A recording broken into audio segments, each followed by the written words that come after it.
ये कहानी है आरव की, एक छोटे से गांव का लड़का जो गोरखपुर में रहा करता है, जिसके पिता एक गरीब किसान थे और माँ एक लंबे समय से बीमार चल रही थी। घर की आर्थिक स्थिति बद से बदतर थी। जिम्मेदारी उसके नन्हे कंधों पर थी, लेकिन उसके भीतर सपनों की एक बड़ी दुनिया पल रही थी। हर सुबह वह गाँव से साइकिल लेकर शहर जाता, लोगों के दरवाजे पर अखबार डालता, फिर वापस लौटता। स्कूल में दाखिला तो था, पर फीस भरने के पैसे नहीं। इसलिए स्कूल खत्म होने के बाद वह एक चाय की दुकान पर बर्तन धोता था। लेकिन एक बात जो आरव को बाकियों से अलग बनाती थी, वह था उसका सपना IAS अफसर बनना। वो जानता था गरीबी उसका सच है, लेकिन भविष्य उसकी कल्पना से बन सकता है। एक दिन स्कूल में एक सीनियर छात्र ने उसे ताना मारते हुए कहा, तेरे जैसे पेपर बेचने वाले IAS बनेंगे, सपना देखना छोड़ और किसी ढाबे में काम ढूंढ। उस दिन आरव ने बहुत रोया, लेकिन हार नहीं मानी। उसने खुद से वादा किया, मुझे इस ताने का जवाब देना है अपनी सफलता से। उस रात वह अपने पिता के पास गया और बोला, बाबा मुझे बस एक मौका चाहिए, मैं अखबार भी बेचूंगा, काम भी करूंगा, लेकिन पढ़ाई नहीं छोड़ूंगा। पिता की आंखें भर आईं। उन्होंने कांपते हाथों से बेटे का सिर सहलाया और कहा, जा बेटा, तेरे सपने में हमारी उम्मीद है।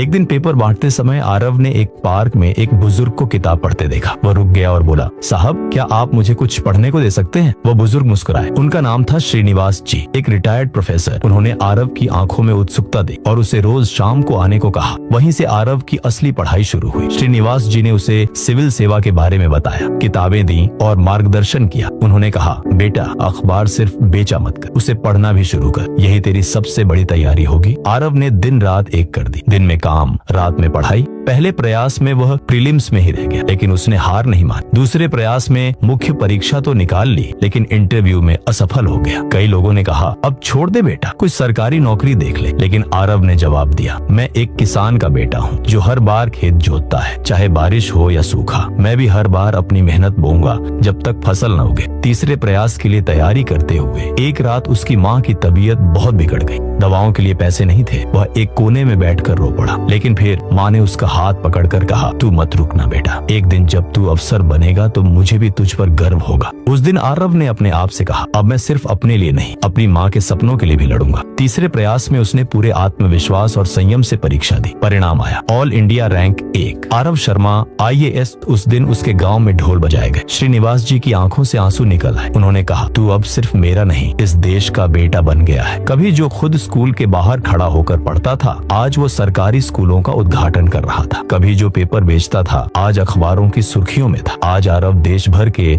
युवाओं को प्रेरणा देता है। वह कहता है, अगर तुम हालातों से लड़ना सीख जाओ तो तुम्हारे सपने खुद तुम्हारा रास्ता बना देते हैं। गरीबी तुम्हारी पहचान नहीं, बस एक पड़ाव है। और हाँ, कभी हार मत मानो, क्योंकि जीत उन्हीं की होती है जो आखिरी सांस तक कोशिश करते हैं।